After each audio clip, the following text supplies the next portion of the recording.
My name is Mark Price Perry, and welcome to Business Driven PMO.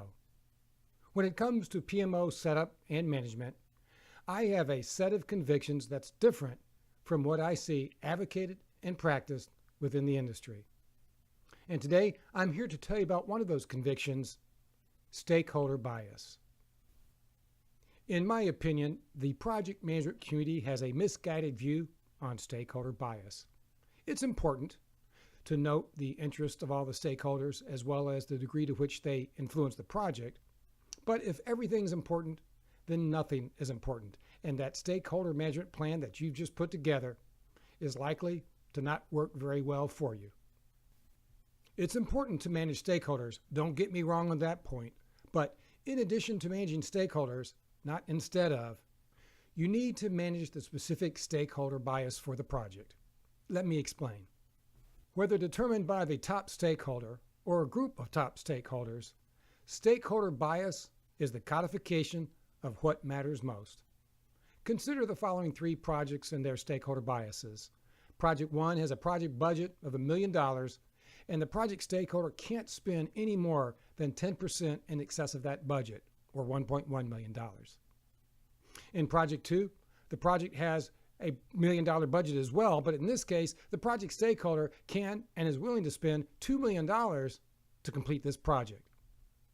And in the third instance, the budget is still $1 million, but in this case, the project stakeholder is willing to spend $5 million to complete this project and to complete it as soon as possible, and is willing to expend more and more project budget in order to deliver the product of the project as soon as possible to realize the benefits. So, in these three projects, does being over budget by a particular amount, say 25%, mean the same thing in these three projects to the various stakeholders? Of course it doesn't. But that's exactly what executives see when they view those PMO dashboards that show the project budget, the status of that project budget, but no context to the stakeholder bias for the project budget. And the same goes for the other project measures. This results in two undesired outcomes. First, it results in a missed opportunity for the best possible application of project management techniques and best practices relative to the needs of the project. And second, it results in project management miscues, where measures that matter least are focused on and attained, and measures that matter the most are not attained. As a good rule of thumb, whenever you see a project management data point, such as a scope, time, or cost measure, you should expect to see two other data points: the priority of that measure, as well as the drop deads of that measure.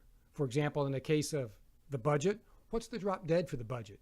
If the budget's $1 million, what is the drop dead for that particular project and that particular project stakeholder? Likewise for schedule. If the schedule is a year, what is the absolute drop dead amount of time by which the project cannot exceed? And in terms of scope, what's the minimum make amount of scope that is required to satisfy the product of the project expectation? These are drop deads, and along with priorities, they're tremendously important to accompany every project management measure, especially time and cost. I encourage you to adopt this view of stakeholder bias. It will help you have better project management outcomes, and it will help you have a better PMO. This has been a Business Driven PMO video. My name is Mark Price Perry. Until next time.